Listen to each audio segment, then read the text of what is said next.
ಯೋऽन्तಃಪ್ರವಿಶ್ಯ ಮಮ ವಾಚಮಿಮಾಂ ಪ್ರಸುಪ್ತಾಂ ಸಂಜೀವಯತ್ಯಖಿಲ ಶಕ್ತಿಧರಸ್ವಧಾಮ್ನಾ ಅನ್ಯಾಂಶ್ಚ ಹಸ್ತಚರಣಶ್ರವಣತ್ವಗಾದೀನ್ ಪ್ರಾಣಾನ್ನಮೋ ಭಗವತೆ ಪುರುಷಾಯ ತುಭ್ಯಂ ಭವದವೋಷ್ಣೇನ ತಾತಪ್ಯಮಾನಾನ್ ಭುವಿ ಪರಂ ನಾಥಮಪ್ರೇಕ್ಷಮಾಣಾನ್ ಭುವನಮಾನ್ಯೇನ ಚ ಅನ್ಯೇನ ದೋಷ್ಣಾ ಭವತು ಭೀರ್ಮಾ ಇತಿ ನಃ ಸಾಂತ್ವಯಂತಂ ಪ್ರಣತವಾನ್ ಪ್ರಾಣಿನಾಂ ಪ್ರಾಣಭೂತಂ ಪ್ರಣತಿಭಿಃ ಪ್ರಣಯೇ ಪೂರ್ಣಬೋಧಂ ತಪೋ ವಿದ್ಯಾ ವಿರಕ್ತ್ಯಾದಿ ಸದ್ಗುಣೋಗಾಕರಾನಹಂ ವಾದಿರಾಜಗುರೂನ್ ವಂದೇ ಹಯಗ್ರೀವಪದಾಶ್ರಯಾನ್ ಮೂಕೋಪಿ ಯತ್ಪ್ರಸಾದೇನ ಮುಕುಂದಶಯನಾಯತೆ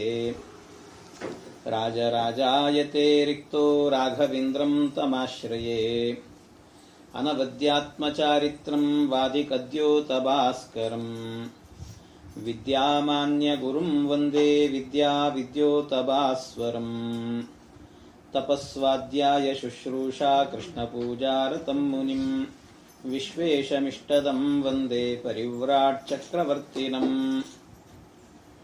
ಹರಿಕಥಾಮೃತಸಾರ ಗುರುಗಳ ಕರುಣದಿಂದಾಪನಿತು ಪೇಳುವೆ ಪರಮ ಭಗವದ್ಭಕ್ತರಿದನಾದರದಿ ಕೇಳುವುದು. ಶ್ರೀ ಗುರುಭ್ಯೋ ನಮಃ. ಹರಿ ಓಂ ಹರಿ ಓಂ ಹರಿ ಓಂ. ಭಗವಂತ ಎಲ್ಲೆಲ್ಲಿ ಇರ್ತಾನೆ, ಎಲ್ಲೆಲ್ಲಿ ಇದ್ದು ಹೇಗೆ ನಮ್ಮನ್ನು ಸಂರಕ್ಷಣೆ ಮಾಡುತ್ತಾನೆ, ಇದನ್ನೆಲ್ಲ ನಿರೂಪಣೆ ಮಾಡುವಂತಹದ್ದು. ಅಂದರೆ ಭಗವಂತ ಒಂದು ಕಡೆ ಅಲ್ಲ, ಎಲ್ಲೆಡೆಯಲ್ಲೂ ಕೂಡ ವ್ಯಾಪ್ತನಾಗಿದ್ದಾನೆ ಪರಮಾತ್ಮ. ಆ ವ್ಯಾಪ್ತನಾಗಿದ್ದಾನೆ ಅಂತ ಹೇಳುವ ಸಂಧಿಯೇ ವ್ಯಾಪ್ತಿ ಸಂಧಿ ಅಂತ ಕರೀತಾರೆ. ಆ ವ್ಯಾಪ್ತಿ ಸಂಧಿಯಲ್ಲಿ ಪರಮಾತ್ಮನ ರೂಪಗಳು ಎಲ್ಲೆಲ್ಲಿವೆ, ಯಾವ್ಯಾವ ರೂಪದಿಂದ ಏನೇನು ಮಾಡುತ್ತಾನೆ, ಇದನ್ನೆಲ್ಲ ನಿರೂಪಣೆ ಮಾಡುತ್ತಾರೆ. ಪುರುಷ ರೂಪ ತ್ರಯ ಪುರಾತನ ಪುರುಷ ಪುರುಷೋತ್ತಮ ಕ್ಷರಾಕ್ಷರ ಪುರುಷ ಪೂಜಿತ ಪಾದ ಪೂರ್ಣಾನಂದ ಜ್ಞಾನಮಯ ಪುರುಷ ಸೂಕ್ತ ಸುಮೇಯ ತತ್ತತ್ ಪುರುಷ ಹೃತ್ ಪುಷ್ಕರ ನಿಲಯ ಮಹಾಪುರುಷ ಅಜಾಂಡಾಂತರದಿ ಬಹಿರದಿ ವ್ಯಾಪ್ತ ನಿರ್ಲಿಪ್ತ. ಪುರುಷ ರೂಪತ್ರಯ. ಪರಮಾತ್ಮನಿಗೆ ಪುರುಷ ಅನ್ನುವ ಹೆಸರಿನ 3 ರೂಪಗಳಿದ್ದಾವಂತೆ ಭಗವಂತನಿಗೆ. ಇದೆಲ್ಲ ಭಾಗವತದಲ್ಲಿ ಬಂದಿರುವಂತಹ ವಿಚಾರಗಳನ್ನು ಇಲ್ಲಿ ಹೇಳುತ್ತಿದ್ದಾರೆ. 3 ರೂಪಗಳು ಪರಮಾತ್ಮನಿಗೆ. ಪರಮಾತ್ಮ ಪುರುಷ ಅನ್ನುವ ಹೆಸರಿನಿಂದಲೇ 3 ರೂಪದಿಂದ ಇದ್ದಾನಂತೆ. ಏನ್ ಮಾಡುತ್ತಾನೆ ಆ 3 ರೂಪದಿಂದ ಅಂದ್ರೆ ಆಚಾರ್ಯರು ನಿರೂಪಣೆ ಮಾಡುತ್ತಾರೆ. ಭಗವಂತ ಏನು ಮಾಡುತ್ತಾನೆ? ಪ್ರಥಮಂ ತು ಮಹತ್ಸೃಷ್ಟೃ ದ್ವಿತೀಯಂ ತ್ವಂಡ ಸಂಸ್ಥಿತಂ ತೃತೀಯಂ ದೇಹಿನಾಂ ದೇಹೆ. ಆಚಾರ್ಯರು ನಿರೂಪಣೆ ಮಾಡುವಂತಹದ್ದು. ಪ್ರಥಮಂತು ಮಹತ್ಸೃಷ್ಟೃ, ಮೊದಲನೇ ಏನು ಪುರುಷ ಅನ್ನುವ ರೂಪ ಇದೆ, ಆ ಪುರುಷ ಎನ್ನುವಂತ ರೂಪದಿಂದಾಗಿ ಭಗವಂತ ಈ ಮಹತ್ಸೃಷ್ಟೃ ಮಹತ್ತತ್ವವನ್ನು ಸೃಷ್ಟಿ ಮಾಡುತ್ತಾನಂತೆ. ಮಹತ್ತತ್ವ ಎನ್ನುವಂಥ ಒಂದು ತತ್ವವನ್ನು ಸೃಷ್ಟಿ ಮಾಡುತ್ತಾನೆ.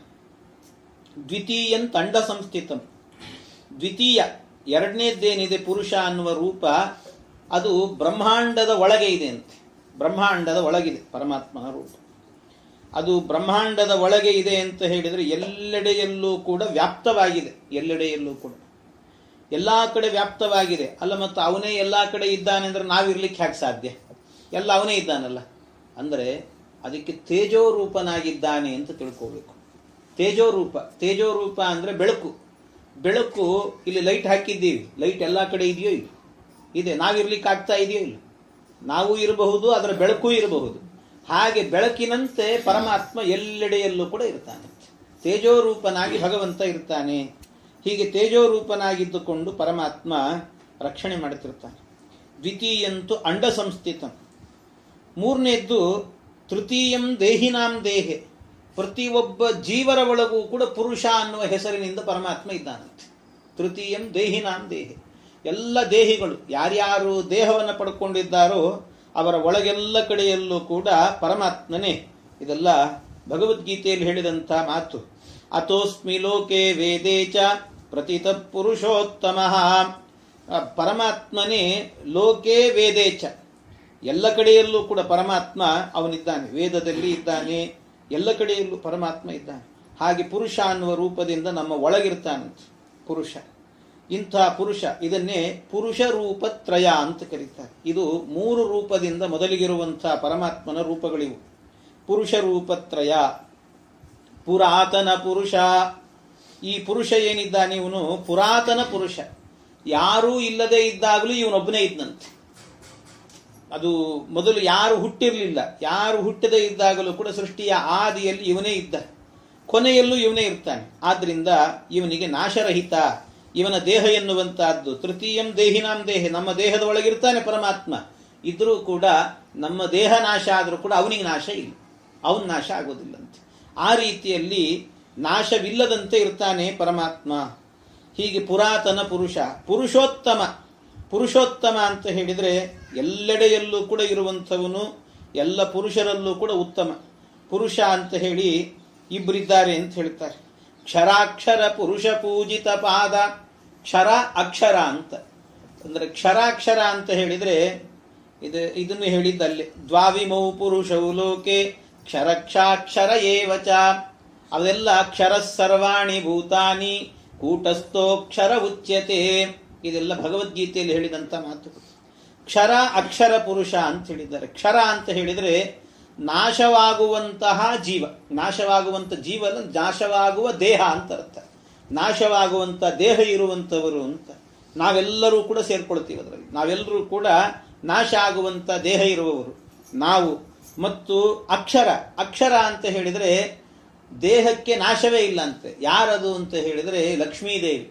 ಲಕ್ಷ್ಮೀದೇವಿಯನ್ನು ಬಿಟ್ಟರೆ ಉಳಿದವರಿಗೆಲ್ಲರ ದೇಹವೂ ಕೂಡ ನಾಶ ಆಗ್ತಾ ಹೋಗ್ತದೆ. ಆದರೆ ಲಕ್ಷ್ಮೀದೇವಿ ಮಾತ್ರ ಪ್ರಳಯ ಕಾಲದಲ್ಲೂ ಕೂಡ ಭಗವಂತನ ಜೊತೆಗೆ ಇರ್ತಾಳಂತೆ. ಬೊಮ್ಮಾನ ಪ್ರಳಯದಲ್ಲಿ ತನ್ನರಸಿಯೊಡಗೂಡಿ ಅಂತ ಆ ಪ್ರಳಯ ಕಾಲದಲ್ಲೂ ಕೂಡ ತಾನು ಜೊತೆಗೇ ಇರ್ತಾಳೆ ಲಕ್ಷ್ಮೀದೇವಿ. ಹಾಗಾಗಿ ಅವಳು ಅಕ್ಷರ ಪುರುಷಳು ಅಂತ ಕರೀತಾರೆ. ಮತ್ತು ಅದನ್ನ ಜೀವಕೋಟಿಯಲ್ಲೂ ಕೆಲವೊಮ್ಮೆ ಸೇರಿಸೋದುಂಟು. ಜೀವಕೋಟಿಯಲ್ಲೂ ಕೂಡ ಲಕ್ಷ್ಮೀದೇವಿ ಬರ್ತಾಳೆ.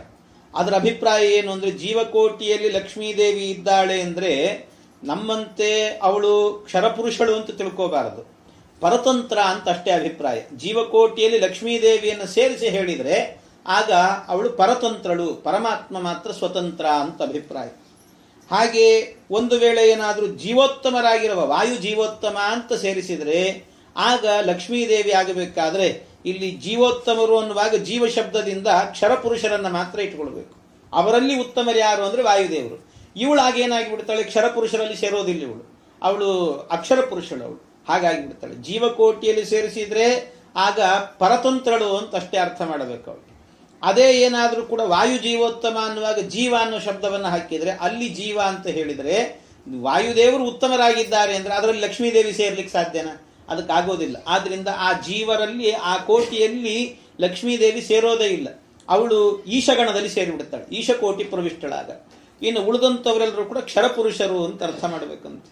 ಹೀಗೆ ಇಂತಹ ಏನು ಕ್ಷರ ಅಕ್ಷರ, ಕ್ಷರ ಅಂತ ಹೇಳಿದರೆ ಎಲ್ಲ ಜೀವರಾಶಿಗಳು, ಕ್ಷರ ಸರ್ವಾಣಿ ಭೂತಾನಿ ಕೂಟಸ್ಥಃ ಅಕ್ಷರ ಉಚ್ಯತೆ. ನಾಶ ಇಲ್ಲದೆ ಇರುವಂಥವಳು ಲಕ್ಷ್ಮೀದೇವಿ. ಇವರೆಲ್ಲರಿಂದಲೂ ಕೂಡ ಈ ಕ್ಷರಾಕ್ಷರ ಪುರುಷ ಪೂಜಿತ ಪಾದ.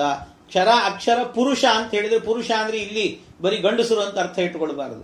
ಪುರುಷ ಅನ್ನುವಂತಹ ಶಬ್ದಕ್ಕೆ ಜೀವರು ಅಂತ ಅರ್ಥ, ಎಲ್ಲ ಜೀವರು, ಸಕಲ ಜೀವರು ಅಂತ ಅರ್ಥ. ಯಾಕೆ? ಪೂರ್ಣಾನಂದ ಜ್ಞಾನಮಯ ಅಂತ. ಈ ಪೂರ್ಣಾನಂದ ಜ್ಞಾನಮಯ ಪರಮಾತ್ಮ ಪುರುಷ ಪೂಜಿತ ಪಾದ. ಪೂರ್ಣ, ಆ ಪುರುಷ ಅನ್ನೋ ಶಬ್ದಕ್ಕೆ ಹಾಗರ್ಥ ಅಂತೆ. ಪುರು ಅಂದ್ರೆ ಪರಿಪೂರ್ಣವಾದಂತ, ಶ ಅಂದ್ರೆ ಷಡ್ಗುಣಗಳಿಂದ ಕೂಡಿರುವವನು ಅಂತ. ಎಲ್ಲ ಪರಿಪೂರ್ಣವಾಗಿರುವಂತ ಜ್ಞಾನ ಆನಂದ ಎಲ್ಲದರಿಂದಲೂ ಕೂಡ ಕೂಡಿರುವಂತವನು. ಆದ್ರಿಂದ ಪೂರ್ಣಾನಂದ ಜ್ಞಾನಮಯ. ಪುರುಷ ಸೂಕ್ತ ಸುಮೇಯ. ಪುರುಷ ಸೂಕ್ತದಿಂದಾಗಿ ಅವನು ಸುಮೇಯ, ಪುರುಷ ಸೂಕ್ತ ಪ್ರತಿಪಾದ್ಯ ಅಂತ. ಯಾಕೆ ಅಂತ ಹೇಳಿದರೆ, ಪುರುಷ ಸೂಕ್ತದಲ್ಲಿ ನೀವು ನೋಡ್ರಿ, ಎಲ್ಲ ಕಡೆಯಲ್ಲಿ ಹೇಳಬೇಕಾದ್ರೆ ಸಹಸ್ರಾಶೀರ್ಷ ಪುರುಷ ಸಹಸ್ರಾಕ್ಷ ಸಹಸ್ರಾಪಾತ್ ಸ್ವಭೂಮಿಂ ವಿಶ್ವತೋ ವೃತ್ವ ಅತ್ಯಾತಿಷ್ಠದ್ದಶಾಂಗುಲಂ ಪುರುಷ ಏವೇದಂ ಸರ್ವಂ ಯದ್ಭೂತಂ ಯಚ್ಚ ಭವ್ಯಂ ಉತಾಮೃತತ್ವಸ್ಯೇಷಾನೋ ಯದನ್ನೇನ ತಿರೋಹಾತಿ. ಪುರುಷ ಸೂಕ್ತ ಅಷ್ಟೂ ಹೇಳ್ತಾ ಬಂದ್ರೆ ನಿಮಗೆಲ್ಲೂ ಕೂಡ ಭಗವಂತನನ್ನು ಹೇಳುವ ಶಬ್ದ ಕಾಣೋದಿಲ್ಲ. ಸಾಮಾನ್ಯವಾಗಿ ಪುರುಷ ಪುರುಷ ಅಂತ ಬರ್ತದಷ್ಟೇ. ಅದಕ್ಕೆ ಕೆಲವರೆಲ್ಲ ಏನ್ ಮಾಡಿಬಿಡ್ತಾರೆ ಅಂತ ಹೇಳಿದ್ರೆ, ಪುರುಷ ಅನ್ನುವಂತ ಶಬ್ದಕ್ಕೆ ರುದ್ರದೇವರು ಅಂತ ಅರ್ಥ ಅಂತ ರುದ್ರಪರವಾಗಿ ವ್ಯಾಖ್ಯಾನವನ್ನು ಮಾಡುತ್ತಾರೆ. ಆದರೆ ರುದ್ರಪರವಾಗಿ ವ್ಯಾಖ್ಯಾನ ಸಲ್ಲ ಅಂತ ಬೇರೆ ಬೇರೆ ಪುರಾಣಗಳನ್ನೆಲ್ಲ ವಿಮರ್ಶೆ ಮಾಡಿ ಅದನ್ನು ಹೇಳ್ತಾರೆ. ಯಥೈವ ಪೌರುಷಂ ಸೂಕ್ತಂ ವಿಷ್ಣುಮೇವಾಭಿದಾಯಕಂ.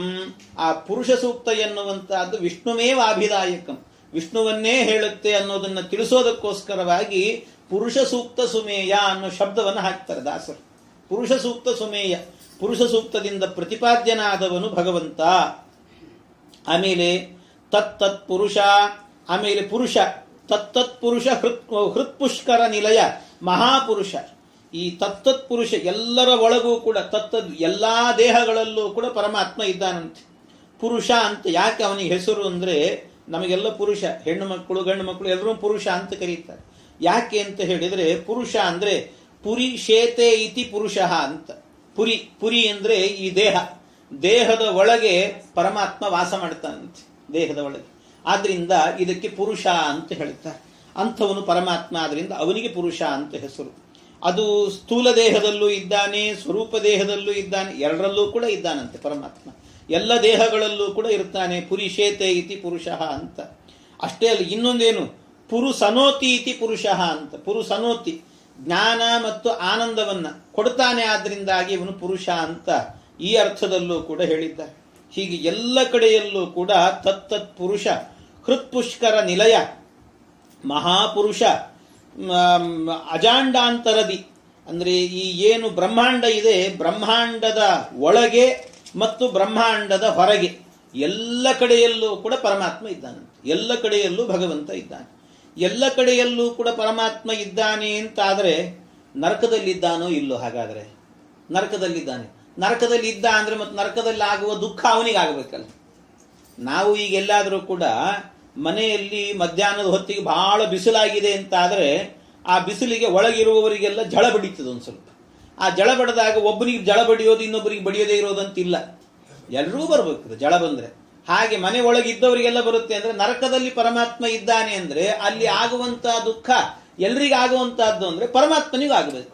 ಹಾಗಾದ್ರೆ ಪರಮಾತ್ಮನಿಗೂ ಕೂಡ ದುಃಖ ಆಗುತ್ತೋ ಇಲ್ಲವೋ ಅಂತ ಹೇಳಿದ್ರೆ, ಪರಮಾತ್ಮ ಅಲ್ಲೂ ಇದ್ದಾನೆ, ನರಕದಲ್ಲೂ ಇದ್ದಾನೆ, ಬ್ರಹ್ಮಾಂಡದ ಒಳಗಿದ್ದಾನೆ, ಹೊರಗಿದ್ದಾನೆ, ಎಲ್ಲ ಕಡೆ ಇದ್ದಾನೆ. ಆದರೆ ನರಕದಲ್ಲಾಗುವಂತ ದುಃಖ ಅವನಿಗಿಲ್ಲ ಅಂತ ಪರಮಾತ್ಮನಿಗೆ. ಯಾಕಿಲ್ಲ ಅಂತ ಕೇಳಿದ್ರೆ, ಭಗವಂತನಿಗೆ ಅವನು ಹೇಗೆ ಯಾವ ರೀತಿ ಅರ್ಥ ಮಾಡಿಕೊಳ್ಬೇಕು ಅವನನ್ನ ಅಂದ್ರೆ, ಅವನನ್ನ ಈಗ ಸೆರೆಮನೆ ಜೈಲಿರ್ತದೆ, ಜೈಲಲ್ಲಿ ಎಲ್ಲ ಕಳ್ಳರು ಕಾಕರು ಇರ್ತಾರೆ. ಆ ಎಲ್ಲರೂ ಇರುವಾಗ ಅವ್ರನ್ನೆಲ್ಲ ಹಾಕಿರ್ತಾರೆ. ಯಾರೋ ಒಬ್ಬ ಜೈಲರ್ ಕೆಲಸ ಮಾಡ್ತಿರ್ತಾನೆ, ಒಬ್ಬ ಜೈಲರ್ ಕೆಲಸ. ಆಗ ನಿಮ್ಮ ಮನೆಯವ್ರು ಏನ್ ಕೆಲಸ ಮಾಡ್ತಾರೆ ಅಂತ ಕೇಳಿದ್ರೆ ಜೈಲಿಗೆ ಹೋಗ್ತಾರೆ ಅಂತಂದ್ರೆ ಏನರ್ಥ? ಜೈಲಿಗೆ ಹೋಗ್ತಾರೆ ಅಂದ್ರೆ ಜೈಲಲ್ಲಿ ಕಷ್ಟ ಅನುಭವಿಸ್ತಾನೆ ಅಂತ ಅರ್ಥ ಅಲ್ಲ, ಕಷ್ಟ ಕೊಡ್ತಾನೆ ಅಂತ ಅರ್ಥ. ಅವನು ಜೈಲಿಗೆ ಹೋಗ್ತಿರ್ತಾನೆ, ಅಲ್ಲಿರುವವರಿಗೆಲ್ಲ ಹಿಂಸೆ ಕೊಟ್ಟು ಬರ್ತಾನೆ ಅಷ್ಟೇ. ಹಾಗೆ ಆ ರೀತಿಯಲ್ಲಿ ಪರಮಾತ್ಮ ಅಂದ್ರೆ ಜೈಲಿಗೆ ಹೋಗ್ತಾನೆ ಅಂದ ಮಾತ್ರಕ್ಕೇನೆ ಅವನಿಗೆ ಜೈಲಲ್ಲಿ ಆಗುವಂತ ದುಃಖ ಅವನಿಗೆ ಆಗತ್ತೆ ಅಂತ ಅರ್ಥನ? ಆಗೋದಿಲ್ಲ. ಹಾಗೋ ಅದೇ ರೀತಿಯಲ್ಲಿ ಪರಮಾತ್ಮನು ಕೂಡ ನರಕದಲ್ಲೂ ಇದ್ದಾನೆ ಅಂತ ಆದ್ರೆ ಆ ನರಕದಲ್ಲಿರುವವರಿಗೆ ದುಃಖ ಕೊಡ್ತಾನೆ ಹೊರತು ಪರಮಾತ್ಮ ಅವನಿಗೆ ಯಾವುದೇ ರೀತಿಯಾದ ದುಃಖ ಇಲ್ಲ. ಈ ರೀತಿ ಅರ್ಥ ಮಾಡಿಕೊಳ್ಬೇಕು. ಹಾಗಾಗಿ ಪರಮಾತ್ಮನಾಗಬೇಕಾದ್ರೆ ಅವನು ಅಜಾಂಡಾಂತರದಿ, ಈ ಬ್ರಹ್ಮಾಂಡದ ಒಳಗೂ ಬಹಿರದಿ ವ್ಯಾಪ್ತ, ಎಲ್ಲೆಡೆಯಲ್ಲೂ ವ್ಯಾಪ್ತನಾಗಿದ್ದಾನೆ. ಆದರೆ ವ್ಯಾಪ್ತನಾಗಿದ್ರೂ ಕೂಡ ಎಲ್ಲ ಕಡೆಯಲ್ಲಿ ಆಗುವ ದುಃಖಗಳಾಗತ್ತ ಅವನಿಗೆ ಅಂದ್ರೆ ದುಃಖಗಳಿಲ್ಲ. ನಿರ್ಲಿಪ್ತ ಅಂದ್ರೆ ನಿರ್ಲಿಪ್ತ, ಯಾವುದೇ ರೀತಿಯಾದಂಥ ದುಃಖಕ್ಕೆ ಅವನು ಒಳಗಾಗುವುದಿಲ್ಲಂತೆ. ಅಂಥವನು ಪರಮಾತ್ಮ. ಆದ್ದರಿಂದ ಈ ರೀತಿ ಎಲ್ಲೆಡೆಯಲ್ಲೂ ಕೂಡ ವಾಸ ಮಾಡಿಕೊಂಡಿರ್ತಾನೆ ಭಗವಂತ ಅಂತ ಇದನ್ನ ಅವನ ವ್ಯಾಪ್ತತ್ವದ ಉಪಾಸನೆಯನ್ನ ಮಾಡಬೇಕು ಅಂತ ಹೇಳಿದರು. ಇದು ಹೇಳಿದ ನಂತರ ಆಮೇಲೆ ಇದನ್ನು ಕೇಳಿದ ಮೇಲೆ ಮುಂದೆ ಇನ್ನೊಂದು ಸಂದೇಹ ಬರ್ತದೆ. ಏನು ಅಂತ ಹೇಳಿದರೆ, ಪುರುಷ ಸೂಕ್ತದಲ್ಲಿ ಪುರುಷ ಸೂಕ್ತ ಸುಮೇಯ ಅಂತ ಹೇಳಿದರು. ಪುರುಷ ಸೂಕ್ತ ಸುಮೇಯ ಅಂದ್ರೆ ಪುರುಷ ಸೂಕ್ತದಲ್ಲಿ ಹೇಳಿದಂತೆ ಇಡೀ ಪುರುಷ ಸೂಕ್ತದಿಂದಾಗಿ ಪ್ರತಿಪಾದ್ಯನಾದವನಿವನು ಅಂತ. ಆ ಪುರುಷ ಸೂಕ್ತದಲ್ಲೇ ಬಂದಿರುವ ಒಂದು ಮಾತಿದೆ. ಏನು ಮಾತಿದೆ ಅಂದ್ರೆ, ಪುರುಷ ಏವೇದಂ ಸರ್ವಂ ಯದ್ಭೂತಂ ಯಚ್ಚ ಭವ್ಯಂ ಪುರುಷ ಏವೇದಂ ಸರ್ವಂ, ಪುರುಷ ಏವ ಇದಂ ಸರ್ವಂ ಅಂತ. ಅಂದ್ರೆ ಇಡೀ ಏನು ಪ್ರಪಂಚ ಇದೆ ಇದೆಲ್ಲ ಪುರುಷನೇ ಆಗಿದೆ ಅಂತ. ಇದೆಲ್ಲ ಭಗವಂತನೇ. ಇಡೀ ಪ್ರಪಂಚ ಅಂದ್ರೆ ಏನು? ಪ್ರಪಂಚ ಅಂದ್ರೆ ಬೇರೆ ಏನಲ್ಲ, ಪರಮಾತ್ಮನೇ ಪ್ರಪಂಚ ಅಂತ. ಪರಮಾತ್ಮನೇ ಪ್ರಪಂಚ. ಹಾಗಾದ್ರೆ ಎಲ್ಲವೂ ಕೂಡ ಪ್ರಪಂಚ ಅಂದ್ರೆ ನಾನೇ ದೇವರು ಅನ್ನೋ ಭಾವವೂ ಬರ್ತದೆ ಒಂದು ಕಡೆ. ಆ ಗಾಡ್ರೇಜ್ ನೋಡಿದ್ರೆ ಅದು ದೇವರು, ಏನ್ ನೋಡಿದ್ರು ದೇವರು, ಎಲ್ಲವೂ ದೇವರು ದೇವರು ಅಂತ. ಹಾಗಾಗಿ ಪುರುಷ ಏವೇದಂ ಸರ್ವಂ, ಇಡೀ ಪ್ರಪಂಚ ಎನ್ನುವಂತಹದ್ದು ಪುರುಷಮಯ ಅಂತ ಹೇಳಿದಂತೆ ಆಯ್ತು. ಪುರುಷಮಯ ಅಂದ್ರೆ ಆಗ ಎಲ್ಲವೂ ಪ್ರಪಂಚವೆಲ್ಲವೂ ಕೂಡ ಪರಮಾತ್ಮನೇ ಆಗಿಬಿಡ್ತಾನ ಅಂತ ಕೇಳಿದರೆ ಅದಕ್ಕೆ ಮುಂದೆ ದಾಸರು ಹೇಳ್ತಾ ಇದ್ದಾರೆ. ಸ್ತ್ರೀ ನಪುಂಸಕ ಪುರುಷ ಭೂಸಲಿ ಭೂಸಲಿ ಭೂಸಲಿ ಆಲನ ಅನಲಾನಿಲ ಗಗನ ಮನ ಶಶಿ ಭಾನು ಕಾಲಗುಣ ಪ್ರಕೃತಿಯೊಳಗೊಂದು ತಾನಲ್ಲ. ಪರಮಾತ್ಮ ಎಂಥವನು? ಸ್ತ್ರೀ, ನಪುಂಸಕ, ಪುರುಷ, ಭೂ, ಸಲಿಲ, ಅನಲ, ಅನಿಲ, ಗಗನ, ಮನ, ಶಶಿ, ಭಾನು, ಕಾಲ, ಗುಣ, ಪ್ರಕೃತಿಯೊಳಗೊಂದು ತಾನಲ್ಲ. ಪರಮಾತ್ಮನ ಅದ್ಭುತವಾದಂಥ ಒಂದು ಅವನ ಸಾಮರ್ಥ್ಯವನ್ನು ನಿರೂಪಣೆ ಮಾಡುತ್ತಿದ್ದಾರೆ. ಪುರುಷ ಏವೇದಂ ಸರ್ವಂ ಅಂದ್ರೆ ಇಡೀ ಎಲ್ಲವೂ ಕೂಡ ಪುರುಷ ಅಂತ ತಿಳ್ಕೊಂಡ್ಬಿಡಬೇಡ್ರಿ. ಯಾಕೆ ಅಂದ್ರೆ ಪ್ರಕೃತಿಯೊಳಗೆ ಒಂದೂ ತಾನಲ್ಲ. ಪರಮಾತ್ಮ ಈ ಏನು ಹೇಳಿದ್ದಾರೆ, ಸ್ತ್ರೀಯರಿದ್ದಾರೆ, ನಪುಂಸಕರಿದ್ದಾರೆ, ಪುರುಷರಿದ್ದಾರೆ, ಅವರ ಒಳಗೆಲ್ಲ ಇದ್ದಾನೋ ಇಲ್ಲ? ಪರಮಾತ್ಮ ಇದ್ದಾನೆ. ಆದರೆ ಅವರೇ ಅವನ ಅಂತ ಕೇಳಿದ್ರೆ ತಾನಲ್ಲ, ಅವರೇ ಅವನಲ್ಲ. ಪುರುಷ ಅಂತ ಹೇಳಿದ್ರೆ ಸ್ತ್ರೀ ಇದ್ದಾಳಲ್ಲ, ಸ್ತ್ರೀನೇ ಅವನು ಪರಮಾತ್ಮ ಅಂತ ತಿಳ್ಕೊಂಡ್ಬಿಡೋದಲ್ಲ. ಇಲ್ಲಿ ಕಾಣುವಂತ ಏನು ವಸ್ತು ಇದೆ ಅದೇ ಪರಮಾತ್ಮ. ಭೂ ಅಂದ್ರೆ ನೀರು, ನೀರಲ್ಲ. ಸಲಿಲ ಅಂದ್ರೆ ಭೂ ಅಂದ್ರೆ ಭೂಮಿ, ಸಲಿಲ ಅಂತ ಹೇಳಿದ್ರೆ ನೀರು, ನೀರಲ್ಲ ಪರಮಾತ್ಮ. ಅನಲ ಬೆಂಕಿ ಅಲ್ಲ, ಅನಿಲ ಗಗನ, ಅನಿಲ ಗಾಳಿ ಅಲ್ಲ, ಗಗನ ಆಕಾಶ ಅಲ್ಲ, ಮತ್ತು ಮನಸ್ಸು ಅಲ್ಲ, ಶಶಿ ಅಂದ್ರೆ ಚಂದ್ರ ಅಲ್ಲ, ಭಾನು ಅವನು ಸೂರ್ಯ ಅಲ್ಲ, ಮತ್ತೆ ಕಾಲ ಅಲ್ಲ, ಗುಣ ಅಲ್ಲ, ಪ್ರಕೃತಿಯೊಳಗೊಂದೂ ತಾನಲ್ಲ. ಅವನು ಯಾವುದೂ ಅಲ್ಲ ಪರಮಾತ್ಮ, ಅವನು ಯಾವುದೂ ಅಲ್ಲ. ಅವನು ಹೇಗಿದ್ದಾನೆ ಅಂತ ಕೇಳಿದ್ರೆ ನಮ್ಮಂತೆ ಇದ್ದಾನೆ, ಸ್ತ್ರೀಯಂತೆ ಇದ್ದಾನ? ಇಲ್ಲ. ಮತ್ತೆ ಇನ್ಯಾರಂತೆ ಇದ್ದಾನೆ? ಅವರಂತೆ ಇದ್ದಾನ? ಇಲ್ಲ. ಒಂದು ಬಾಳೆ ಗಿಡದಂತೆ ಇದ್ದಾನ? ಇಲ್ಲ. ಏನು ಯಾವುದನ್ನು ನೋಡಿ ನಾವು ಹೇಳ್ತೇವೆ? ಫೋಟೋ ಗಿಟೋ ನೋಡಿ ಹೇಳ್ತೀವಿ ಹೀಗಿದ್ದಾನ ಭಗವಂತ? ಇಲ್ಲ, ಯಾವ ರೀತಿಯಲ್ಲೂ ಇಲ್ಲ. ಅವನು ಯಾವುದೂ ಅಲ್ಲ, ಯಾರಂತೆಯೂ ಇಲ್ಲ. ಆದ್ರಿಂದ ಅವನು ಯಾವುದೂ ಅಲ್ಲ, ಆದ್ರಿಂದ ಅವನಿಗೆ ಅಲ್ಲ ಅಂತಲೇ ಹೆಸರಂತೆ ಪರಮಾತ್ಮ. ಎಲ್ಲರೂ ಅಲ್ಲ ಅಲ್ಲ ಅಂತ ಹೇಳ್ತಿರ್ತಾರಲ್ಲ, ಅಲ್ಲ ಅಂದ್ರೆ ಈ ರೀತಿ ಸಮನ್ವಯ ಮಾಡ್ಕೋಬೇಕು ನಾವು. ಅವನು ಯಾರಂತೆಯೂ ಇಲ್ಲ, ಆದ್ರಿಂದ ಅವನು ಇಲ್ಲನೂ ಹೌದು. ಆದ್ರಿಂದ ಅಲ್ಲ ಇಲ್ಲ, ಇಲ್ಲಲ್ಲ ಅಂತ, ಹಾಗೆ ಇಲ್ಲಲ್ಲ ಅಂತ ಆಗಿಬಿಡ್ತಾನೆ ಪರಮಾತ್ಮ. ಈ ರೀತಿ ಪರಮಾತ್ಮನಿಗೆ ನೀವು ಜಗತ್ತಿನಲ್ಲಿ ಎಂಥ ಶಬ್ದವನ್ನು ಹೇಳಿದರೂ ಕೂಡ ಅದು ಪರಮಾತ್ಮನಲ್ಲಿ ಸಮನ್ವಯ ಮಾಡ್ಲಿಕ್ಕೆ ಬರ್ತದೆ. ಇದು ನಮ್ಮ ಸಂಸ್ಕೃತ ಸಾಹಿತ್ಯ ಅಂದ್ರೆ, ದಾಸ ಸಾಹಿತ್ಯ ಅಂದ್ರೆ ಇಷ್ಟು ಅದ್ಭುತವಾದದ್ದು. ಹೀಗೆ ಪರಮಾತ್ಮ ಯಾವುದೂ ಅಲ್ಲ, ಯಾರೂ ಅಲ್ಲ. ಪರಮಾತ್ಮ ಯಾವುದೂ ಅಲ್ಲ, ಯಾರಂತೆಯೂ ಇಲ್ಲ ಪರಮಾತ್ಮ. ಆದ್ರಿಂದ ಅಲ್ಲ ಇಲ್ಲ ಭಗವಂತ. ಇಂಥವನು ಪರಮಾತ್ಮ ಅಂತ ನಿಷೇಧ ಶೇಷೋ. ಪರಮಾತ್ಮನನ್ನ ನಿಷೇಧ ಶೇಷ, ಯಾವುದು ಉಳಿದದ್ದು ಯಾವುದೋ ಒಂದಿದೆಯಲ್ಲ ಅದರಂತೆ ಇದ್ದಾನ ಅಂದ್ರೆ ಹಾಗೂ ಇಲ್ಲ ಹೀಗೂ ಇಲ್ಲ ಅಂತ ಭಾಗವತವೇ ವರ್ಣನೆ ಮಾಡುತ್ತದೆ. ಆದ್ರಿಂದ ಏನು ಇವನ ಮಹಾಮಹಿಮೆ ಕಡೆಗಾಣ ಅಜಭವ ಶಕ್ರಮುಖರು ನಿಧಾನಿಸಲು ಮಾನವರಿಗಳಬಿಡುವುದೇ ವಿಚಾರಿಸಲು ಅಂತ.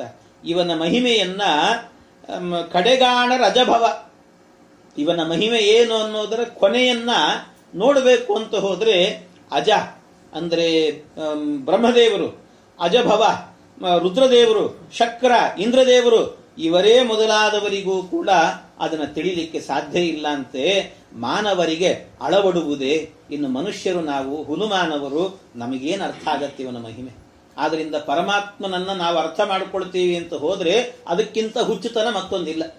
ದೇವರನ್ನು ಏನಂತ ಅರ್ಥ ಮಾಡ್ಕೊಳ್ಬೇಕು ನಾವು? ಇಷ್ಟೇ ಅರ್ಥ ಮಾಡ್ಕೊಳ್ಬೇಕು. ದೇವರನ್ನ ಅವನು ಒಂದು ಕಡೆಯಲ್ಲಿ ಏನು ಮಾಡ್ತಾನೆ? ಪರಮಾತ್ಮ ಮೊನ್ನೆ ಹೇಳಿದೆ, ಅವನು ರಾಮಾವತಾರದಿಂದ ಹನುಮಂತನಿಂದ ಸೇವಾ ಸ್ವೀಕಾರ ಮಾಡ್ತಾನೆ. ಅರ್ಜುನನಿಗೆ ಕೃಷ್ಣನಾಗಿ ಸಾರಥಿ ಆಗ್ತಾನೆ. ಏನಂತ ಅರ್ಥ ಮಾಡ್ಕೊಳ್ಬೇಕು? ಅವನು ಸೇವೆ ತಗೊಳ್ಳುವವನು, ಸೇವೆಯನ್ನ ಮಾಡುವವನು, ಏನಂತ ಅರ್ಥ ಮಾಡ್ಕೋಬೇಕು? ಆದ್ರಿಂದ ಇಷ್ಟ ಅರ್ಥ ಮಾಡ್ಕೊಳ್ಬೇಕು. ದೇವರು ನಮಗೆ ಅರ್ಥ ಆಗಲ್ಲ ಅನ್ನೋದನ್ನ ಅರ್ಥ ಮಾಡ್ಕೊಳ್ಬೇಕು ಅಷ್ಟೇ. ಹೀಗೆ ಅರ್ಥ ಮಾಡ್ಕೊಳ್ಬೇಕು. ಈ ರೀತಿ ಪರಮಾತ್ಮನನ್ನ ಯಾರು ಕೂಡ ಅವನನ್ನು ತಿಳಿಲಿಕ್ಕೆ ಸಾಧ್ಯ ಇಲ್ಲ ಅಂತ. ಹೀಗೆ ಭಗವಂತ ಇದ್ದಾನೆ. ಇಷ್ಟೇ ಅಲ್ಲ, ಪರಮಾತ್ಮ ಮತ್ತೆ ಇದು ಸಾಕಾಗಲಿಲ್ಲ ಅವರಿಗೆ. ಗಂಧ ರಸರೂಪ ಸ್ಪರ್ಶ ಶಬ್ದೋಂಬೋದಿ ತಾನಲ್ಲ, ಅದರದರ ಪೆಸರಿಂದೆ ಕರೆಸುತ್ತ ಜೀವರಿಗೆ ತರ್ಪಕನು ತಾನಾಗಿ. ಗಂಧ ರಸ ರೂಪ, ಗಂಧವನ್ನ ಆಘ್ರಾಣಿಸುವಂತಹದ್ದು ಮೂಗು, ಆ ಘ್ರಾಣೇಂದ್ರಿಯ. ಇನ್ನು ರಸನೇಂದ್ರಿಯ ಜಿಹ್ವ. ರೂಪವನ್ನ ಸಂಗ್ರಹಿಸುವಂತಹದ್ದು, ರೂಪವನ್ನು ನೋಡುವಂತಹದ್ದು ಕಣ್ಣು, ಆದ್ರಿಂದ ಚಕ್ಷುರಿಂದ್ರಿಯ. ಸ್ಪರ್ಶ ಅದು ತ್ವಗಿಂದ್ರಿಯ. ಇನ್ನು ಶಬ್ದಕ್ಕೆ ಶ್ರವಣೇಂದ್ರಿಯ. ಇದು ಯಾವುದಾದ್ರೂ ಅವನಾಗಿದ್ದಾನ ಪರಮಾತ್ಮ ಅಂತ ಕೇಳಿದ್ರೆ ತಾನಲ್ಲ, ಅದೂ ಅಲ್ಲ ಭಗವಂತ. ಆದ್ರೆ ಅದರ ಒಳಗೆಲ್ಲ ಇದ್ದಾನೆ ಭಗವಂತ, ಅದರ ಒಳಗಿದ್ದಾನೆ, ಆದ್ರೆ ಅದೇ ಅಲ್ಲ ಅವನು ಪರಮಾತ್ಮ. ಈ ರೀತಿ ಅರ್ಥ ಮಾಡಿಕೊಳ್ಳಿ. ಅದು ಅಲ್ಲ, ಆದ್ರೆ ಅದರ ಒಳಗಿದ್ದಾನೆ ಪರಮಾತ್ಮ. ಹೀಗೆ ಗಂಧ ರಸರೂಪ ಸ್ಪರ್ಶ ಶಬ್ದೊಂದು ತಾನಲ್ಲ, ಅದರದರ ಪೆಸರಿಂದೇ ಕರೆಸುತ್ತ. ಆದರೆ ಭಗವಂತ ಏನ್ ಮಾಡ್ತಾನೆ ಗೊತ್ತಾ? ಆ ರೂಪದ ಒಳಗೆ ತಾನಿದ್ದು ರೂಪವನ್ನ ನಾವು ನೋಡುವಾಗ, ಒಳ್ಳೆ ರೂಪವನ್ನು ನೋಡಿದ್ರೆ ನಮಗೆ ಕಣ್ಣಿಗೆ ನೋಡಿದ ಕೂಡಲೇ ಒಂದು ಸರ್ತಿ ಆನಂದ ಆಗ್ತದೆ. ಅಬ್ಬಾ ಎಷ್ಟು ಚೆನ್ನಾಗಿದೆ. ಯಾವುದೋ ಒಂದು ಹೂ ಅರಳಿದ ಹೂವನ್ನು ನೋಡಬೇಕಾದ್ರೆ ನಮಗೆ ಅಬ್ಬಾ ಎಷ್ಟು ಚೆನ್ನಾಗಿ ಅರಳಿದೆಯಲ್ಲ ಅಂತ ನೋಡಿ ಆನಂದ ಪಡ್ತೀವಿ. ಅದನ್ನ ಹತ್ತಿರಕ್ಕೆ ಹೋಗಿ ಮೂಗಿನಲ್ಲಿ ಮೂಸು ನೋಡಿದ ಕೂಡಲೇ ಪರಿಮಳ ಬರುತ್ತೆ, ಒಳ್ಳೆ ಸುಗಂಧ. ಅದನ್ನ ನೋಡಿದ ಕೂಡಲೇನೆ ಆಹಾ ಅಂತ ಆನಂದ ಪಡ್ತೇವೆ. ಹಾಗಾದ್ರೆ ಭಗವಂತ ಏನು ಮಾಡ್ತಾನೆ? ಆ ಹೂವಿನ ಒಳಗೂ ಇದ್ದಾನೆ, ನಾವು ಮೂಸು ನೋಡುವಂತ ನಮ್ಮ ಘ್ರಾಣೇಂದ್ರಿಯದ ಒಳಗೂ ಇದ್ದಾನೆ. ಅಲ್ಲಿ ಇರುವಂತಹ ಪರಿಮಳವನ್ನ ನಮ್ಮ ಮೂಗಿನಿಂದ ಆಘ್ರಾಣಿಸುವ ಮೂಲಕವಾಗಿ ಆ ಪರಿಮಳವನ್ನ ಕೊಟ್ಟು ಇಲ್ಲಿ ನಿಂತು ಆ ಆನಂದದ ಅನುಭವವನ್ನು ನಮಗೆ ಕೊಡ್ತಾನಂತೆ ಪರಮಾತ್ಮ. ಇದು ಭಗವಂತ ಅಂತ ಹೇಳಿದ್ರೆ, ಈ ರೀತಿ ಪರಮಾತ್ಮ ಎಲ್ಲೆಡೆಯಲ್ಲೂ ಕೂಡ ಇದ್ದಾನೆ. ಗಂಧ ರಸ ರೂಪ ಸ್ಪರ್ಶ ಶಬ್ದೊಂದು ತಾನಲ್ಲ, ಅದರದರ ಪೆಸರಿಂದೇ ಕರೆಸುತ್ತ ಜೀವರಿಗೆ ತರ್ಪಕನು ತಾನ. ಜೀವರಿಗೆಲ್ಲ ತಾನೇ ಕೊಡ್ತಾನಂತೆ. ಪೊಂದಿಕೊಂಡಿಹ ಪರಮ ಕರುಣಾ ಸಿಂಧು ಶಾಶ್ವತ ಮನವೇ ಮೊದಲಾದ ಇಂದ್ರಿಯಗಳೊಳಗಿದ್ದು ಭೋಗಿಸುತ್ತಿಹನು ವಿಷಯಗಳ. ಮೊದಲಾದ ಇಂದ್ರಿಯಗಳು ಏನು? ಘ್ರಾಣೇಂದ್ರಿಯ, ತ್ವಗಿಂದ್ರಿಯ, ಚಕ್ಷುರಿಂದ್ರಿಯ, ಶ್ರವಣೇಂದ್ರಿಯ, ಈ ಎಲ್ಲ ಇಂದ್ರಿಯದ ಒಳಗೂ ಕೂಡ ಪರಮಾತ್ಮನೇ ಇದ್ದು ತಾನು ಒಂದು ರೂಪದಿಂದ ಅದನ್ನು ಸ್ವೀಕಾರ ಮಾಡಿ ಒಂದು ಎಳ್ಳಷ್ಟು ಮಾತ್ರ ನಮಗೆ ಕೊಡ್ತಿರ್ತಾನೆ ದೇವರು. ಈ ರೀತಿ ಕೊಟ್ಟು ನಮಗೆಲ್ಲ ಅನುಗ್ರಹವನ್ನು ಮಾಡ್ತಾನಂತೆ ಪರಮಾತ್ಮ. ಇನ್ನಷ್ಟೇ ಅಲ್ಲ, ಶ್ರವಣ ನಯನ ಘ್ರಾಣತ್ವಗ್ರಸ ನಿವಗಳಲ್ಲಿ ವಾಕ್ಪಾಣಿ ಪಾದಾವ್ಯಯ ಅವಯವಗಳಲ್ಲಿ ತದ್ಗುಣಗಳಲ್ಲಿ ತತ್ಪತಿಗಳೊಳಗೆ ಪ್ರವಿತತನು ತಾನಾಗಿ ಕೃತಿಪತಿ ವಿವಿಧ ಕರ್ಮವ ಮಾಡಿಸಿ ಭವಕ್ಕೆ ಕಾರಣನಾಗಿ ತಿರುಗುಸಿತಿಹನು ತಿಳಿಸದಲೇ. ಪರಮಾತ್ಮ ನಮಗಿದನ್ನೆಲ್ಲ ಮಾಡಿಸ್ತಾನೆ. ಶ್ರವಣ ನಯನ ಘ್ರಾಣ. ಶ್ರವಣೇಂದ್ರಿಯದಲ್ಲಿ ಆಗಬೇಕಾದ್ರೆ ಎಲ್ಲ ದಿಕ್ಪಾಲ ದೇವತೆಗಳಿದ್ದಾರಂತೆ ನಮ್ಮ ಇಂದ್ರಿಯದಲ್ಲಿ. ಅಷ್ಟೇ ಅಲ್ಲ, ಶ್ರವಣ ಅಂದ್ರೆ ಕಿವಿಗೆ ಅಭಿಮಾನಿ ಚಂದ್ರನೂ ಹೌದು. ಆಮೇಲೆ ನಯನ ಅಂತ ಹೇಳಿದ್ರೆ ಸೂರ್ಯ ನಮ್ಮ ಕಣ್ಣಿನ ಅಭಿಮಾನಿ. ಇನ್ನು ಘ್ರಾಣ ಅಂತ ಹೇಳಿದ್ರೆ ಮೂಗಿಗಾಗಬೇಕಾದ್ರೆ ಅಭಿಮಾನಿ ಇವನು ಅಶ್ವಿನಿ ಕುಮಾರರು. ಹೀಗೆ ಒಂದೊಂದು ಇಂದ್ರಿಯಗಳಿಗೂ ಕೂಡ ಒಬ್ಬೊಬ್ಬ ದೇವತೆಗಳಿದ್ದಾರಂತೆ. ರಸ ಅಂತ ಹೇಳಿದ್ರೆ ರಸಕ್ಕೆ ಅಭಿಮಾನಿ ಅಗ್ನಿ. ಇನ್ನು ಅಷ್ಟೇ ಅಲ್ಲ, ವಾಕಿಗೆ ಆಗಬೇಕಾದ್ರೆ ಅಭಿಮಾನಿ ರಸನೇಂದ್ರಿಯಕ್ಕೆ ಅಗ್ನಿ, ವಾಕಿಗೆ ಸರಸ್ವತೀ ದೇವಿಯರು. ಪಾಣಿ ಅಂತ ಹೇಳಿದ್ರೆ ಕೈಗೆ ಅಭಿಮಾನಿ ದಕ್ಷ. ಪಾದಕ್ಕೆ ಅಭಿಮಾನಿ ಅಂತ ಹೇಳಿದ್ರೆ ಅದಕ್ಕೆ ಜಯಂತ. ಇನ್ನು ತ್ವಗಿಂದ್ರಿಯಕ್ಕೆ ಅಭಿಮಾನಿ ಅಂತ ಹೇಳಿದ್ರೆ ಅಹಂಕಾರಿಕ ಪ್ರಾಣ ಅಂತಿದ್ದಾನೆ ಅವನು. ಇನ್ನು ಅಷ್ಟೇ ಅಲ್ಲ, ಪಾಯು ಉಪಸ್ಥ ಅಂತ. ಪಾಯು ಅನ್ನೋದಕ್ಕೆ ಮಿತ್ರ, ಉಪಸ್ಥಕ್ಕೆ ಮನು. ಈ ರೀತಿ ಅಭಿಮಾನಿ ದೇವತೆಗಳಿದ್ದಾರೆ. ಅವರವರಲ್ಲಿ ತದ್ಗುಣಗಳಲ್ಲಿ ತತ್ಪತಿಗಳೊಳಗೆ ಆ ಇಂದ್ರಿಯಕ್ಕೆ ಅಭಿಮಾನಿಗಳಾದಂಥ ಏನು ತತ್ವಾಭಿಮಾನಿ ದೇವತೆಗಳಿದ್ದಾರೆ ಅವರ ಒಳಗೆ ಹೋಗ್ತಾನಂತೆ ಪರಮಾತ್ಮ. ಅವರ ಒಳಗೆ ಹೋಗಿ ಪ್ರವಿತತನು ತಾನಾಗಿ ಎಲ್ಲೆಡೆಯಲ್ಲೂ ಕೂಡ ಅವನೇ ಸಂಚಾರವನ್ನ ಮಾಡಿ ಕೃತಿಪತಿ ಪ್ರದ್ಯುಮ್ನ ನಾಮಕನಾದ ಪರಮಾತ್ಮ ಆ ವಿವಿಧ ಕರ್ಮವ ಮಾಡಿಸಿ ನಮ್ಮಿಂದ ಕರ್ಮ ಮಾಡಿಸ್ತಾನೆ. ನಾವು ಅಂದುಕೊಳ್ತಿರ್ತೇವೆ ನಾವೇನೋ ಕರ್ಮ ಮಾಡ್ತಾ ಇದ್ದೇವೆ ಎಂದು ಕೂಡ್ಲೇನೆ ಅದನ್ನ ನಾವು ಮಾಡಿದ್ದೇವೆ ಅಂತ ತಿಳ್ಕೊತಿರ್ತೀವಿ. ಆದ್ರೆ ಪರಮಾತ್ಮ ಮಾಡಿಸ್ತಿರ್ತಾನಂತೆ. ಎಲ್ಲವನ್ನು ಕೂಡ ಮಾಡಿಸೋದು ಪರಮಾತ್ಮ. ಅದು ಹೇಗೆ ಮಾಡಿಸ್ತಾನೆ? ನಮ್ಮಲ್ಲೇ ಒಂದೊಂದೊಂದು ತುಂಬಿಸ್ತಾ ಹೋಗ್ತಾನೆ. ಒಂದೊಂದೊಂದು ನಮಗೇನಾಗುತ್ತೆ ಅಂದ್ರೆ, ಯಾವುದೇ ಒಂದು ಕೆಲಸ ಮಾಡಬೇಕಾದ್ರೆ ಮನುಷ್ಯನಿಗೆ ಆಸೆ ಎನ್ನುವಂತಹದ್ದು ಮೂಲ.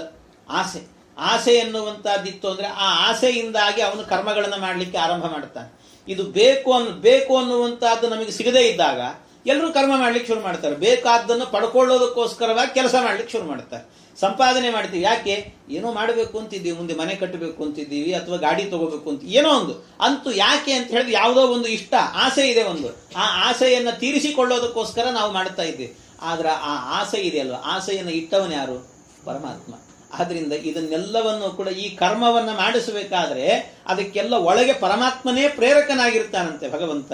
ಹೀಗೆ ವಿವಿಧ ಕರ್ಮವ ಮಾಡಿ ತಾನು ಮಾಡುತ್ತಾನೆ, ಒಳಗೆ ನಿಂತು ಮಾಡಿಸೋದು. ಅದನ್ನು ಮಾಡಿಸಿ ಅವನು ಒಳಗೆ ನಿಂತು ಮಾಡುತ್ತಾನೆ, ನಮ್ಮ ಕೈಯಿಂದ ಮಾಡಿಸ್ತಾನಂತೆ ಪರಮಾತ್ಮ. ಹೀಗೆ ಭವಕ್ಕೆ ಕಾರಣನಾಗಿ ನಾವು ಕರ್ಮವನ್ನ ಮಾಡುತ್ತೇವೆ ಆಸೆಯಿಂದ, ಮತ್ತೇನು ಮಾಡಿಕೊಳ್ತೇವೆ? ಕರ್ಮವನ್ನ ಮಾಡಿ ಆ ಕರ್ಮದಿಂದ ಮತ್ತೆ ನಾವು ಪಾಪವನ್ನು ಸಂಚಯನ ಮಾಡುತ್ತೇವೆ.